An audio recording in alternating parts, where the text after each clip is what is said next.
কিরে এরা দুজন আমার কই নিয়ে আসলো? চাচা এই কিন্তু বেশি কথা কইতেছে। এ বাসটা ধরে রে। ভাই ভাই আমাকে এমন করিয়েন না ভাই, আমার ছাড়িয়ে দেন ভাই। অনেকদিন পর গ্রামে আসলাম চাষার বাসাতে বেড়ানোর জন্য। গ্রামটা দেখতে ভালো লাগতেছে। আসলাম তো ফাঁকা রাস্তা দিয়ে, রাস্তায় একজন লোকজনকে দেখতে পারলাম না। এলাকায় নাকি নেশাখোর ছেলেপেলেদের অভাব নেই। আচ্ছা সামনে তো রাস্তায় কোনো লোকজন নাই, যাই নিচ দিয়ে নেমে যাই। আশেপাশে তো কাউকে দেখতেছি না যে কাউরে জিজ্ঞাসা করব। আচ্ছা যাই দেখি একটু সামনে দেখে কারোর সাথে দেখা হয় নাকি। কিরে সামনে তো দেখি কয়েকজন পোলাবান বসে আছে, যাই দেখি সামনে, আল্লাহ ভরসা কি হয়। কাকু অনেকদিন হয়তো ঘাবলা টাবলা মারতে পারতেছি না, এই জন্য আজকে ভিড়ে আসলাম। দেখি একটা ঘাবলা টাবলা মারা যায় নাকি। ওই যে চাচা একজনের দেখা যাইতেছে, এদিকে আসতেছে। এ বাসটা ওঠো। এ খারা।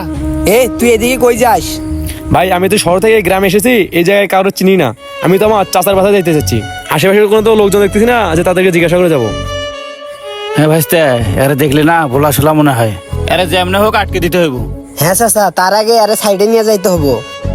তো তোমার চাচার নাম কি? আমার চাচার নাম করিম। আরে আমরা চিনি তো, তো চলো তোমাকে নিয়ে যাই, তুমি যেহেতু চেনো না। চলো, চলো। অনেকদিন পর একটা মুরগি পাইছি। কি রে এরা আমায় নির্জন রাস্তা দিয়ে কই নিয়ে যায়? আরে ভাই কি দেখতেছো এমন করে, আর একটু সামনে তো চলো। কি রে এরা দুজন আমার কই নিয়ে আসলো?